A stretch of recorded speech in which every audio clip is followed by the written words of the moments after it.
Hello, and thank you once again for joining us here at Electric Drive Africa. We always love to have you come along with us on this journey to spread the message of electric cars and electromobility. Thank you very much for joining us, and please spread the word, like, share, and subscribe. Today, we are talking about the best opportunity in the world right now to own or drive an electric car, and we believe this opportunity right now is in Zimbabwe, in Southern Africa. Why we think so is because one, the value proposition has recently been elevated due to the circumstances regarding the fuel situation. Let's get into it right now. So right now, if you were to own an electric car in Zimbabwe, you would charge it, let's say you're using home charging, you would charge the car at 10 cents per kilowatt hour. So if we take examples of the Nissan Leaf or the Tesla Model S with consumption of around 20 kilowatt hours per 100 kilometers, it would cost you only $20 to drive 100 kilometers.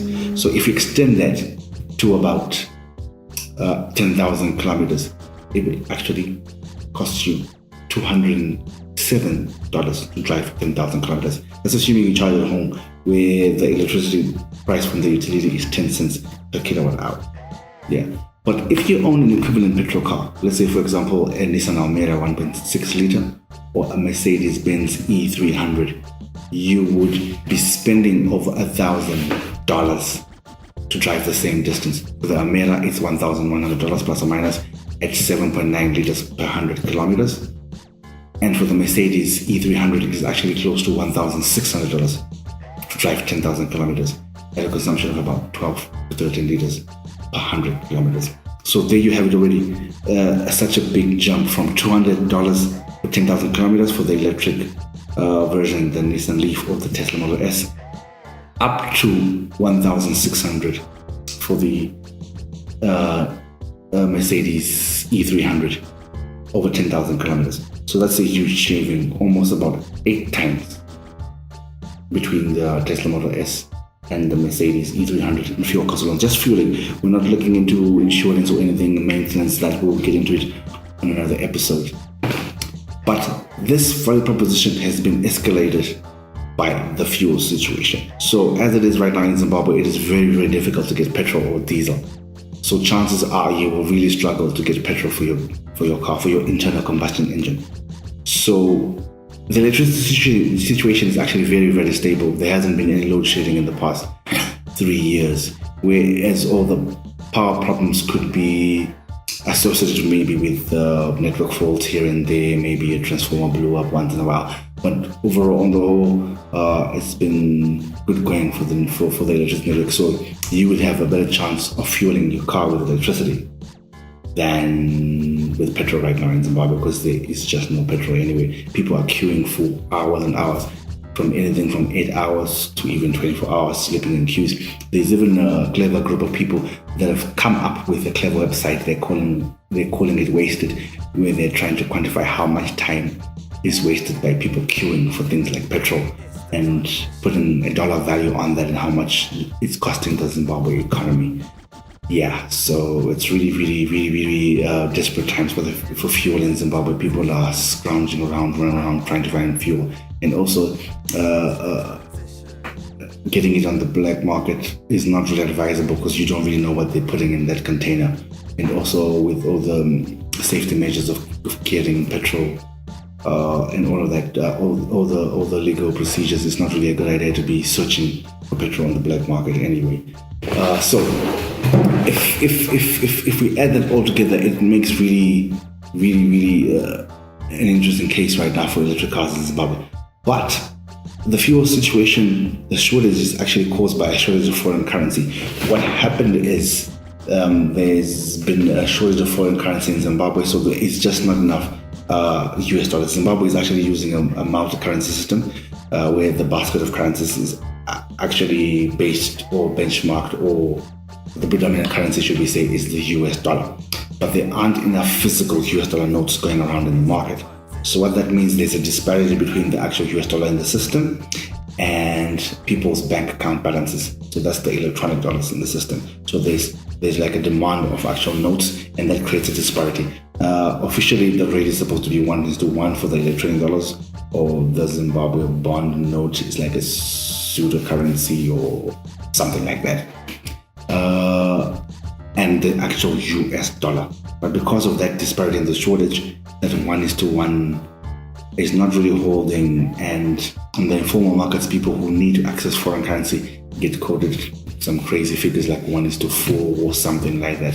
So this happened before, about 10 years ago in Zimbabwe, where inflation ran away and there was a shortage of money, foreign currency and cash. And then the inflation got so crazy, some clever group of people again came up with what they call the old mutual implied rate, which is what they try to quantify the exchange rate by some sort of metric. So essentially it was a ratio between the share price of Old Mutual in Zimbabwe to the share price in England or South Africa. And then that ratio gave a number, a metric that people took as the exchange rate.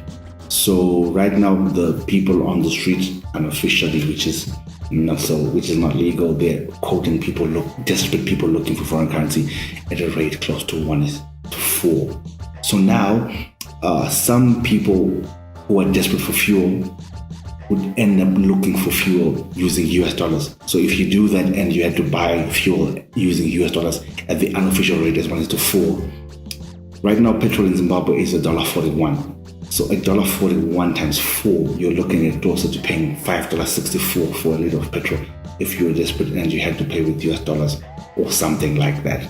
So what that means is then the price of charging your car using electricity, which hasn't gone up right now, it's still 10 cents per kilowatt hour, is making it look a very, very attractive option and a very, very practical, realistic option for you to save on your operating costs, be it you're an individual or a fleet owner in business.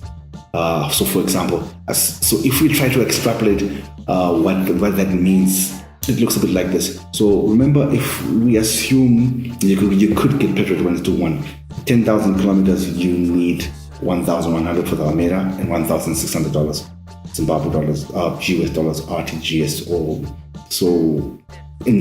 Okay, let's just say dollars to get the petrol. $1,600 for the Benz and $1,100 for the Almeida, whereas you only need $200 for the Nissan Leaf or the Tesla Model X. But now, if you were in the unfortunate situation where you were so desperate and you needed petrol fast, and the only way you could get it is via using your US dollars, then you're looking at a much larger difference between the cost of charging your car and the cost of fueling your car. For example, if we assume a rate of 1:4, that means you would then be charging your car still at 10 cents, because we're assuming we're holding the price of electricity constant because it hasn't gone up. And remember, historically what happened is, in an inflationary environment, some things do not go up at the same rate as others. We're seeing that right now the price of electricity hasn't gone up, but the price of other goods has escalated quite fast. And the price of fuel, because it's not available in the alternative markets, is also could go up much, much higher than that. And even on the official market, there's a new tax that's been added on the petrol and the diesel as well. So the price has gone up from about $1.34 to about $1.41 now. So if we try and see if someone was to pay in US dollars to actually get the petrol equivalent to the RTGS rate, RTGS stands for real-time gross settlement. It's basically what people have coined or named electronic dollars. So if you have money in your bank, they're calling it RTGS dollars. If you have money in your mobile money, you're calling it RTGS dollars. And on the street, unofficially, as we said, which is not exactly legal, they're trading at 1:4, whereas the official bank rate is 1:1. So if you were to get at 1:4, this means for the same 10,000 kilometers for the Almeida, you now have to pay $4,500, and for the Mercedes-Benz E300, you would have to pay $6,700, whereas still holding the price of electricity constant at 10 cents per kilowatt hour, because it hasn't shown any immediate trend of rising. You'll still be paying $200. Now, look at that jump. And now, if you move it along further, assuming the rate escalates to 1:8, with a petrol car, you will then be paying $8,900 per 10,000 kilometers in petrol for the Almeida and $13,500 for the Mercedes E300. And if the rate even goes up some more to 1:12, and remember, we're still maintaining the price of electricity as 10 cents per kilowatt hour, because the trend shows it's still lagging, it won't go up. in the immediate future or in the midterm, as fast as the price of petrol will go up. And the price of petrol will likely go up because of demand, because you can't find it in the petrol station. You might have to look for it in alternative markets if you need to find petrol fast. Otherwise, you queue for a day or two waiting for petrol. Maybe the whole week you won't even find petrol. Now, if the rate escalates now to 1:12, for the Almera to drive 10,000 kilometers, you're looking at $13,300. And for the Mercedes E300, you're looking at $20,000. Whereas to charge the Tesla Model S or the Nissan Leaf, still charging it at $200 just to drive the same 10,000 kilometers if you're charging at home. And bear in mind, there are no charging stations yet, public chargers in Zimbabwe. But for your daily commute, you don't really need to charge it at home once in a couple of days or once a week or something, depending on the range of your car and your driving habits. So charging is still not an issue. And imagine if the rate goes to 1:16. Now you'll be paying $17,800 for the Almera for petrol for 10,000 kilometers. And for the Mercedes E300, a whopping $27,000.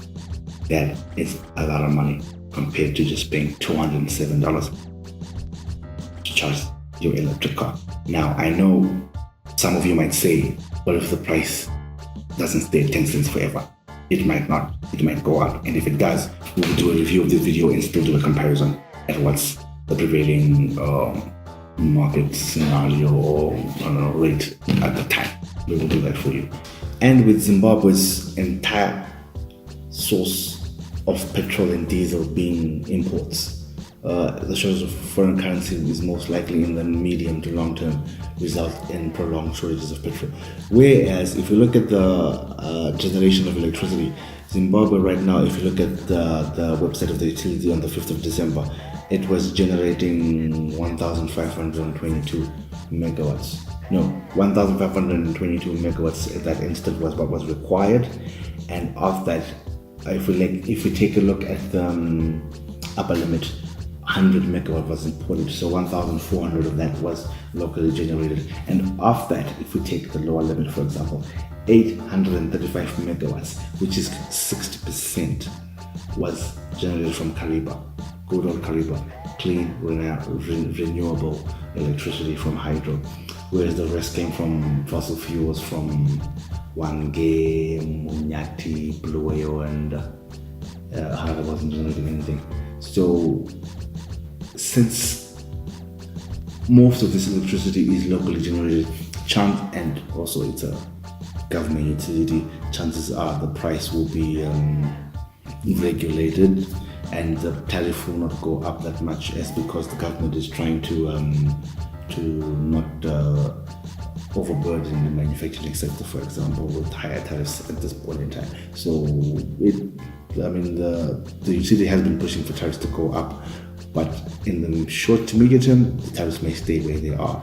So that's our main driving point for fixing the cost of electricity as we do the comparative at 10 cents per kilowatt hour.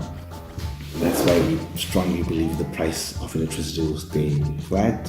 That's why you can see, as we check the trend out for the Tesla and the Nissan Leaf, if you check at the graph, we've kept it at 10 cents per kilowatt hour, and it's constant. So throughout the scenarios, for 10,000 kilometers, you're only spending $200 per year. Whereas for the internal combustion engines, where all the petrol is imported and the forex shortage would further exacerbate the shortage, it's just like a vicious cycle. We're using dollars to import diesel and petrol, which we just burn in the cars, and then we import some more and some more and some more. Whereas Zimbabwe is importing, what was before the new duty tariffs, was importing about 90,000 vehicles per year. Yeah, so if so we import the car and then we import the petrol and the diesel. But if we slowly transition to electric cars, we initially just import the car and use locally generated electricity. So that also actually helps solve the forex problem. And we strongly believe, since the bulk of electricity is locally generated at this point, sometimes we import more than this, depending on how Kariba and Wange are performing. The local generation holds our proposition of escalation in the short to medium term at 10 cents per kilowatt hour versus the petrol and the diesel, which is all imported, which we're seeing in most cases the price of petrol is increasing, and petrol is becoming more and more difficult to find. Now, last one.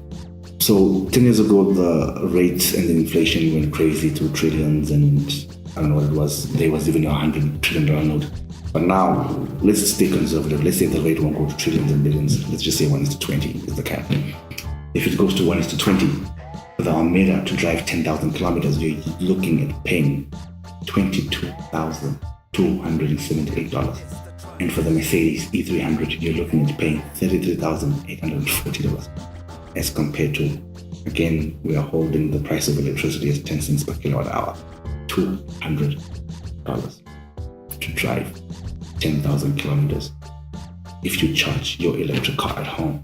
Now, there is no way in the world right now where you will get that kind of value proposition, that kind of difference between, and that kind of OPEX saving between the electric and your internal combustion engine in terms of fueling it. So the Zimbabwean economy is a bit of an anomaly in that case, and we're not saying you can't get petrol at 1:1 at $1.41. You can, but because it's in such short supply, it's really a struggle for you to get petrol right now in Zimbabwe, and diesel as well. So as you can see from the videos that we played earlier, and in the background right now, you can see the queues are crazy long, and it needs a lot of patience for you to get petrol. But if you have an emergency, or if the pumps get even more dry and the frequency at which you can get petrol becomes even the duration becomes even longer that you have to wait to get petrol, or maybe you get petrol once in 3 weeks or once in 4 weeks or something like that, or because you want to just haven't been able to find it. Because what happens, some people are queuing, they get to almost front of the line, it finishes, they have to go to another petrol station, the same thing happens again, and then you still have to move forward with your life. You have to go to work, you have to take care of your family and all of that, and it is just a nightmare to get petrol. So there you have it. So we actually think the petrol shortage in Zimbabwe could actually help catalyze the adoption of electric cars. I know right now the shortage of foreign currency is what's causing the shortage of petrol. So some people might say, where will people get the money to buy the cars? But if you have any free funds that you have at your disposal and you are in the market for a car anyway, it would be good to look at electric cars. And if you're a business, especially if you're a fleet, we're looking at this comparison for one petrol car versus one electric car. Imagine if you have a fleet and you operate 100 cars, multiply 100 times 30,000, and look at the potential savings just from OPEX costs that could come along with switching to electric. So thank you once again for joining us, and we hope to have you again in the next episode. And yeah, let's drive electric.